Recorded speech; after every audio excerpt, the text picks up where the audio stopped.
You found Paul Daly's BlindHawg Barbecue, and today's video is all about ribs on my Goldie's backyard smoker. Now I've got 1 rack of baby backs and 3 racks of St. Louis style to smoke up for you. These ribs are going to be part of my family's holiday celebration, so they really got to turn out special. And these will be sweet ribs. I don't sauce them up, but I do like to eat mine with some barbecue sauce on the side, and I find that most of my guests prefer them like I made them, unsauced. Now let me show you how we get there. Of course, the first thing we need to do is open them up and dry them off with paper towels. I give them a small trim. Sometimes I like to remove that last rib if I think it's going to be a problem.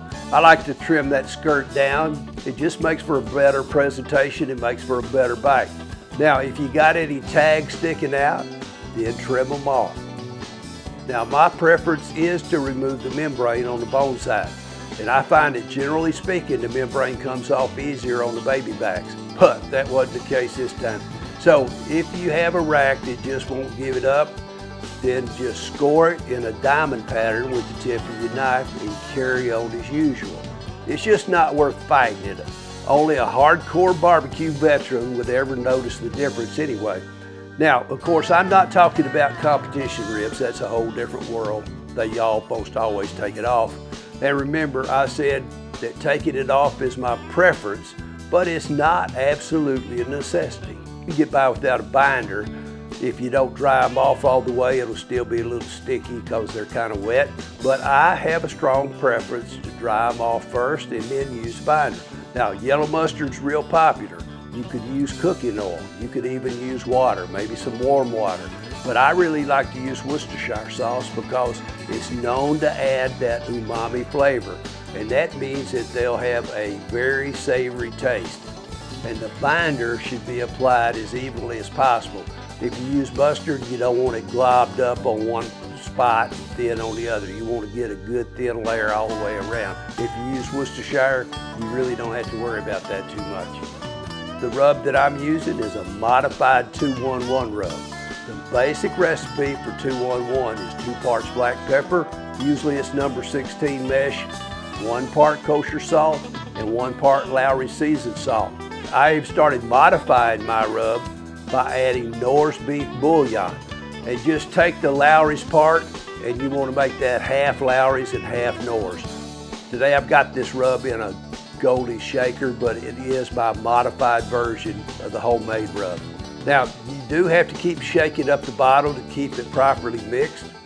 And guys, if you skip this step, then your bottle of rub will get out of ratio. And notice, I didn't say, oh, it may get out of ratio. I'm saying it definitely will get out of ratio. So shake it up, and then shake it up some more. Now, once you've got that binder on the bone side, then give it a light coating of that modified 2-1-1 rub. Flip the ribs over to the presentation side and add the binder, and then give it a nice coating of the 2-1-1 modified rub, and then pat it in. And on this side, we'll come back with the second rub. For this pass, I'm using Cosmos Q Cow Cover Hot. Don't worry, it's really not very hot, but it does have a lot of built-in umami flavor in that profile. You want to pat it in.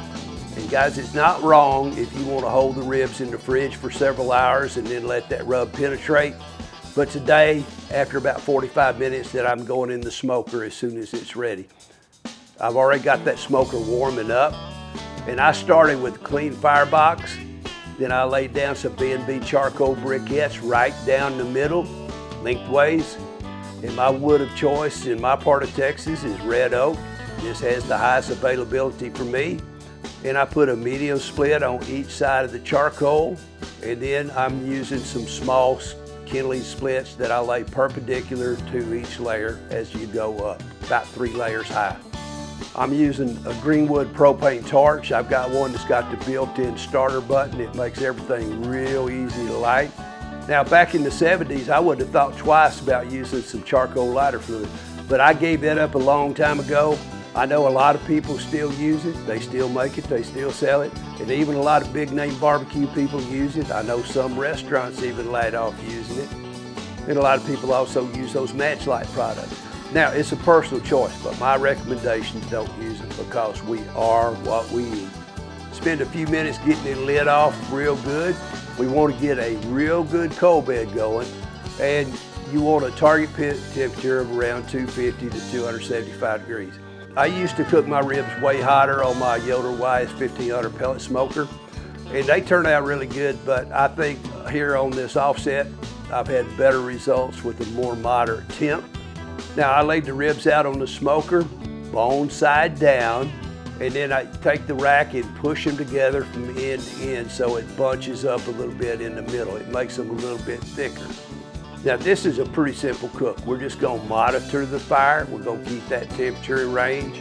We'll open up and check the ribs every hour or so. I generally leave mine bone side down for this part of the cook, but I will rotate them around the pit as needed to keep them cooking evenly. After I smoked them for about 4 hours, they were temping out above 150 degrees internal, and they looked magnificent. But I also decided to wrap them because I just thought I didn't really want them getting darker than what they were, so they were coming out of the smoke.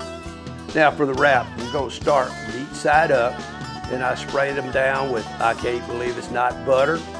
Then I drizzled on some squeezed parquet, and next I drizzle on some honey. And I followed that up with 100% maple syrup. And then I add just a few sprinkles of tiger sauce. And next comes the sugar. Now a lot of people like to use brown sugar, nothing wrong with that. But sugar in the raw, also known as turbinado sugar, is just a lot easier to deal with. But today I'm not even doing that. I'm using maple sugar. And this is sugar that's made from maple syrup. And you can find it on Amazon. And of course, it's got that strong maple flavor. I'll leave a link in the description area down below the video. Now turn the ribs over, meat side down. You repeat that process on the bone side. You just go lighter. You don't need to put as much on this side.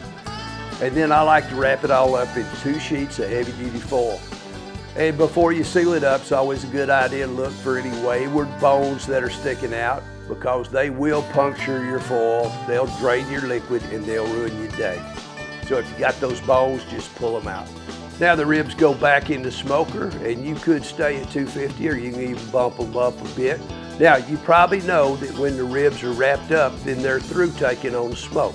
And you can go back in your smoker, but I suggest that you use whatever's the most convenient and the most efficient heat source that you have available.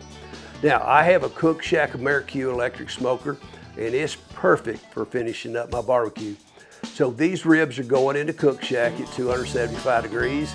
Now, it took about 2 more hours in that Coockshack to get that internal temperature up over 200 degrees Fahrenheit. Some of them even got up as high as 210.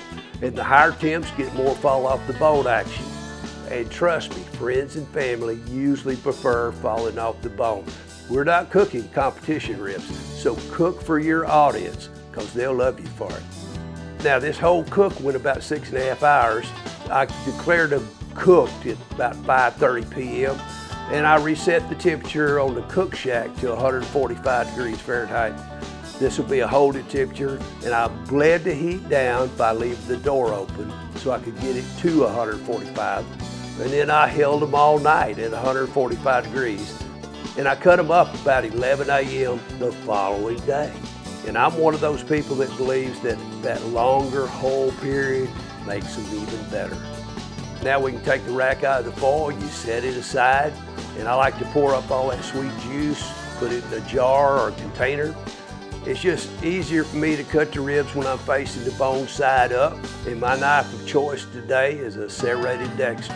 You may have a bone or some cartilage that you get into. Now, when these ribs are sliced up, you can pour that sweet nectar that you saved right back on top of your ribs. Now look at how good they look. They got some beautiful mahogany color. These ribs are beautiful, and they taste even better than they look. All right, I believe that the seasoning was spot on, as well as the cooking process. I love these ribs. And if I did it over again, the only thing I'd do differently, I'd definitely smoke more baby backs. 1 rack of the baby backs is definitely not enough. Now all you gotta do is hit that like button on your way out. Please consider subscribing, and hope to see you next time at Paw Daddy's BlindHawg Barbecue.